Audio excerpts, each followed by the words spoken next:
Hi, everybody. This is Craig Shacklett, CEO of URComped. It is my pleasure and honor, as always, to have Dr. David Schwartz here, Director of the Center of Gaming Research at UNLV. How are you today, David? Doing great. Awesome. Well, I know it's been a pretty hectic, probably, I think, 10 days as of now since this. Yeah, so why don't you fill us in on what happened in the Supreme Court that kind of rocked the gambling world? Well, the Supreme Court ruled that the Congress's ban on sports betting expansion, 1992's PASPA law, was unconstitutional. So it struck that down, which in theory opened it up for more states to legalize sports betting, as a lot of states are looking to do because the states need money. I don't think that ever changes. Yes, I was just about to say that. That's never been not an issue.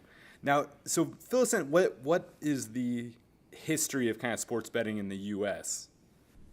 Well, it's definitely been around for a long time. Originally, going back to the late 19th century, it was very popular. It wasn't really legal, it wasn't really illegal, but people did it constantly. Early professional baseball, people said it's just a vehicle for gambling. There was constant gambling at the ballparks. Later on, this gets toned down a little bit after the 1919 Black Sox scandal, where gamblers conspired to have the White Sox throw the World Series. And that kind of drives it underground a little bit more, but it remains around. Now, Nevada had legal sports betting going back to 1931, so it's a little bit of a different situation in this state. Got it. Okay, and then so back then it sounds like baseball was a big gambling sport. I assume boxing was as well. Was there anything else that any other sports that were really big for gamblers? Well, football, but baseball was really the big one back in the 19th century. Got it. Interesting. Okay, so Nevada legalized sports betting formally in 1931, and then kind of what happened? I know there was some kind of act that kind of outlawed it federally. I mean, why don't you fill us in on what happened between 1931 and when the federal government decided to step in and make a ruling on it? Well, a couple things happened. First of all, sports betting wasn't that big in 1931. The point spread wasn't even really rolled out very widely yet. So it was mostly people betting among friends, as we would call it today, peer-to-peer betting. In Nevada, it was really kind of an afterthought. The big thing then was horse race betting. This was really big nationally, and there was a national network of telegraph wires that shared information about the horse races for betting purposes. This was the race wire, and this was the really big deal. Other than that, sports was really a blip on the radar.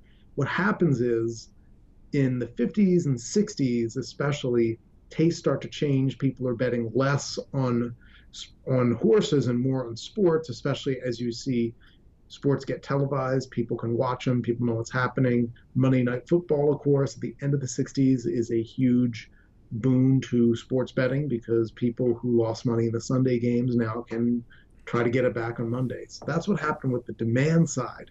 On the kind of other side, with the government trying to shut it down, in 1961, Congress passes a law called the Wire Act, which is supposed to prevent people from using any kind of telecommunications device to help placing bets across state lines. And this doesn't really do a ton. They do use it to prosecute sports bettors, but it's not that successful in breaking up the mob. Also, I need to backtrack a little bit. I got ahead of myself. I was so incredibly excited. In 1951, 52, I forget the exact year, Congress passed a law that put a 10% excise tax on bookmaking. Why do they do this? Basically, it's a way to, and they said it did two things. First, they said, well, this isn't to raise money, it's to penalize the bookmakers, but they also said it's going to raise $400 million a year. So how this would work in theory is that if you're a bookmaker, you would go down to the IRS and get a bookmaking license and pay a tax, a 10% excise tax on all the bets you take. Now, straight up betting is about a 5% house edge gain, so it would wipe you out. So nobody was really expecting them to do this seriously. What it meant was when you got caught doing it illegally, instead of just throwing you in jail, if a jury would throw you in jail for that, IRS could go after you. And a lot of criminals were more afraid of the IRS than they were of going to jail, especially because not a lot of juries were going to send somebody to jail for, you know, letting them bet on sports. So this kind of pushed the Nevada sports books underground again. All the casinos got out of it. It really flourished on the fringes in these little turf clubs around Vegas, and people who were here back in the 60s and 70s, even into the 80s, might remember them. What changed in the mid 70s, Nevada representative or senator Howard Cannon got them to lower that excise tax eventually to 0.25%. So it's no longer this ruinous prohibitory 10%, it's now a quarter of 1%. And that's what got the Nevada sports books to move back into the casinos and got really set up sports betting as we know it in Nevada today. Very interesting. Okay, and that's a chapter of the history I didn't know about. That's super interesting because everybody, the Wire Act has been all over the news, and because that's obviously what was taken to court to be challenged. And I'll actually ask you about that and which state did that. But now you talked about Monday Night Football. When did sports betting kind of come into more of a public discussion? Because I know, like, back then I never really watched him, but Jimmy the Greek is kind of a famous guy that was on TV that would talk about favorites and spreads. And so, what was kind of the dynamic on public or television public about, like, sports betting? Was it a taboo subject no one really touched? Was it only certain guys touched? Or, like, what was kind of the discourse like back then till, and how does it evolve where today it seems like that's all, that's a wide open conversation about sports bets, about bad beats, who's the favorites, point spreads, that kind of thing. Yeah, you started seeing that in the 60s and the 70s where they would have experts coming on TV to break down the games. And, they would say, well, this is for entertainment purposes only, kind of wink, wink, nudge, nudge. So you really had that. So it is kind of hypocritical to say, well, we don't condone gambling when you have people talking about it on the telecast, the shows. So that's where it really started. It's only gotten bigger though. The next big thing that happened was the explosion of online betting, which starts in the late 90s. So because it's illegal in the US in most states, a lot of bookies went offshore. So they just set up shop in another country with a 1-800 number, they could take bets. Okay. They're not breaking the law in that country. If they come back to the US, they could get in trouble. So some operators tried to do this online, or actually did do it online and offered online sports betting. And some of them got in trouble. They were charged with violating the Wire Act by the Justice Department, and that didn't go so well. A couple of folks, well, one guy ended up in jail. A couple of folks were not able to come back to the U.S. So that's the use of the Wire Act to try to stop it. Since then, they haven't really used that. And the Wire Act wouldn't threaten any kind of legal betting in a state. What threatened that was this 1992 Act of Congress, the Professional and Amateur Sports Protection Act. And this was an idea of Bill Bradley, who was a player, basketball player, NBA player, and later a senator from New Jersey. And basically the idea was that sports is delicate, it's threatened, and to protect it from vice, from corruption, we need to ban the expansion of any further state regulation of online gaming. Got it. Okay, and kind of a funny aside, I had a Little League coach that got into online sports betting, and he moved to Antigua, and there was a 60-minute special about him and his business partners. I think this may have been like the most famous one. One of his business partners was like, I can't live on this tiny island. He came back to the U.S., he got arrested as soon as he got off the plane, and this guy is basically like, I think the title of the 60-minute special was like, Trapped in Paradise or something like that, because literally it sounds like heaven for a lot of people, but the guy like just can't leave the island. He just sits there and plays golf all day in Antigua. Now this is kind of, maybe like way out of, I don't know anything about it, and maybe you do, but didn't Antigua or one of these islands file something against the U.S. in the World Trade Organization? Yeah, they actually did. And I believe they prevailed, but there really wasn't much they could do to try to collect against the US. because they said the United States was interfering in their cross-border trade in sports betting, which they had. So, yeah, there was a big legal case, but I'm not sure what ultimately came out of it because those operators still can't legally operate in the U.S. Yeah, yeah, that makes sense. That brings to mind the speak softly and carry a big stick. Whatever president used to say that, like, all right, Antigua, you win. Like, come and get it. All right. Okay, so now Wire Act. Obviously, there hasn't been any legal sports betting outside of Nevada for a long time, aside from a couple random loopholes. Maybe you could kind of touch on what those were, and then also what finally led to the Supreme Court ruling last week. What were the chain of events that led to that? Sure. Delaware experimented with sports betting in the 70s, and they found it was very difficult to actually make it work. The lottery was running it that had a lot of disadvantages, and I talk about this in my book, Cutting the Wire, which is about the Wire Act and talks about the history of sports betting. So there's a little bit in there about that.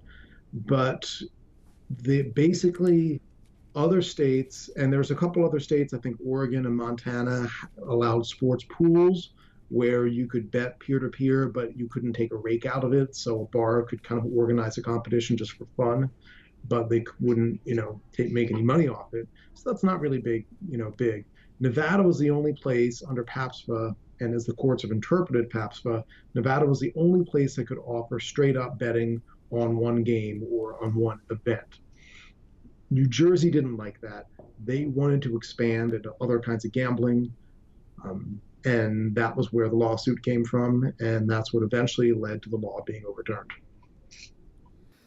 Got it. Okay. And now that the law is overturned, I think a lot of probably people that were close to the lobbying efforts and really understood the law, they expected it to be overturned. It was big news, but I think a lot of people close to the business weren't totally surprised. Now that it's a reality, what do you think, what kind of impact, we'll start with the regional operators. What do you think, what kind of impact will this have in states outside of Nevada? Well, I think it gives people a reason to come to a casino if they have sports betting there. It could also just be a pure revenue thing, and the revenue in Nevada is pretty incidental. It's only about 2% of total gaming revenue. But I think that in other states, it could be a reason for them to have maybe a party for the Super Bowl, and there's betting involved. People might be more interested in coming to that. So I think might be a driver of people coming to the properties and maybe a little bit of revenue. I think for Nevada, a lot of people are saying, well, now that people can do it in other states, they won't want to come to Nevada to bet on March Madness. And in my interpretation, again, I'm wrong. I can't look in the heart of everybody who comes to Vegas and know what is in their soul and their mind. All right, I don't have that ability. If I did, I'd probably be a little bit more successful. I strongly suspect that the groups of people who come to Vegas in March and bet on March Madness games aren't coming just to bet. There's another reason there. They're getting together with their friends. It's a reunion kind of thing. So I think that they would still come to Vegas because Vegas still is a great place to do that. If your college friends are living all over the country, well, yeah, I guess you could all go to your local sports book and place a bet by yourself, but that doesn't sound like a ton of fun. So I think it was almost like people were using it as an excuse to go to Vegas for a week or for however long. And I think they'll keep doing that. So I don't think it's that bad for Vegas. Also, I think that it's going to have more people who are better educated about legal sports betting. So some people might be in the casino and they see all these numbers up on a board and they're kind of freaked out. Like, what does this mean? I think you're going to see less of that. So I think it could actually help Vegas and probably the regional operators too. Yeah, I would absolutely agree with you on that. I think obviously once, say, Louisiana with like a cool town like New Orleans gets sports betting, I could see that being a potential, not competitor because they don't have as many rooms as Las Vegas. Nobody does. But it gives people more options, and maybe like the first year or two that kind of cool other cities start getting it, it may be a new March Madness location. But you're right. I think probably the people moving to a different spot will be offset by people that are introduced to sports betting and want to go to the Mecca, which will always be Las Vegas.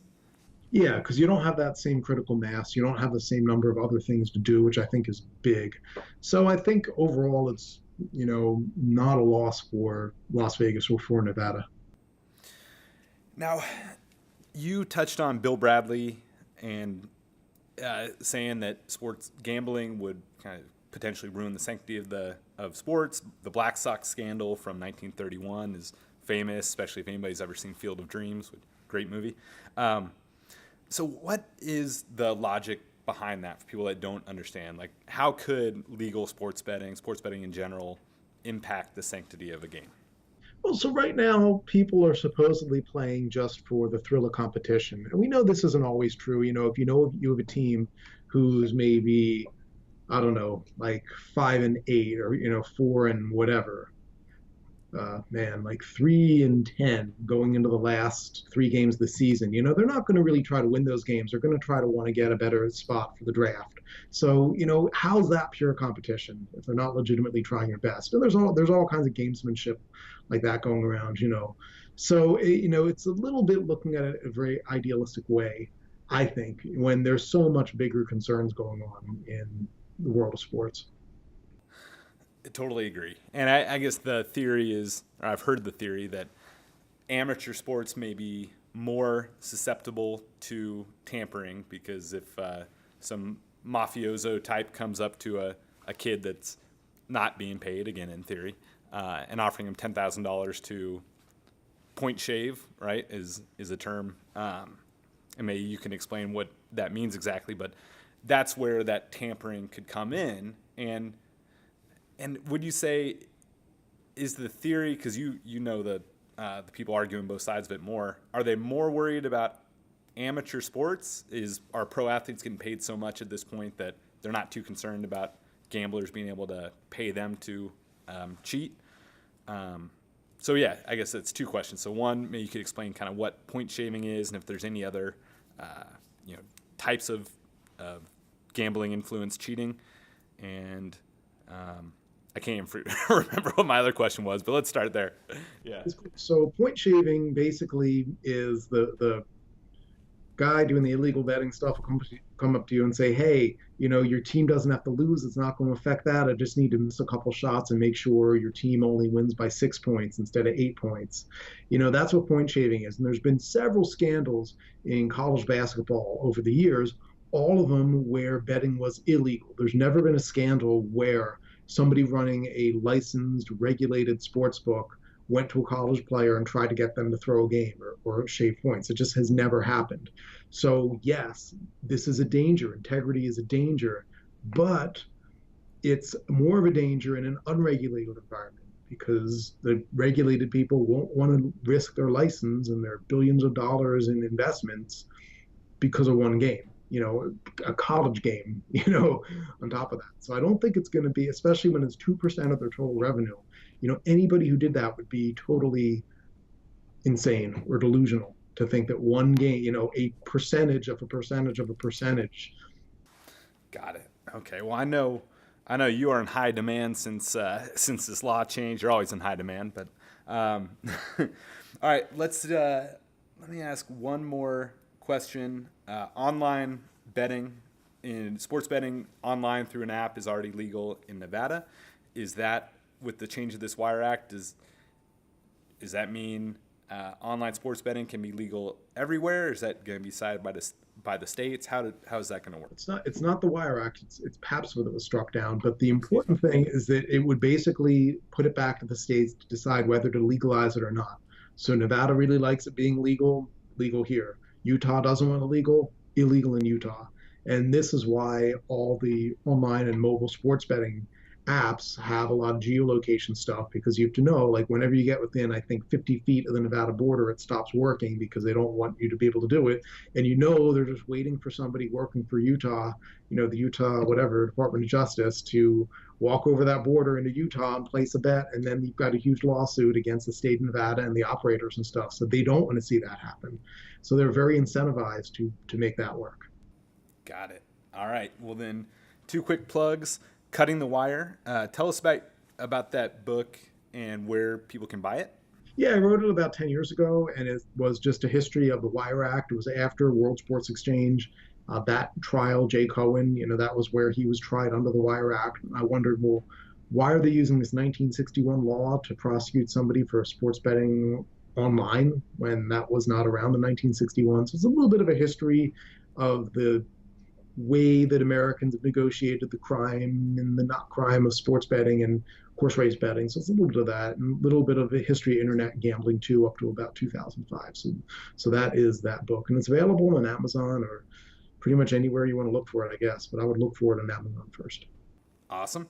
All right, and then I will plug July 30th. We still have some spots available. July 30th, that's a meetup at sea, URComped. Come meet me and, more excitingly, Dr. David Schwartz. We can talk about gambling, it's amazing how fast the industry is transforming already. So probably between now and then, there's 5 other cool stories we can talk about. And, of course, get to meet a lot of cool URCompt members. We're going to have a ton of fun. So that's the July 30th meetup at sea. You can check it out on URCompt.com to see the offer and book your spot. Dr. Dave, thank you as always, sir. Oh, thank you. It's always great. All right, we'll talk to you next week. Cool. See you then. All right.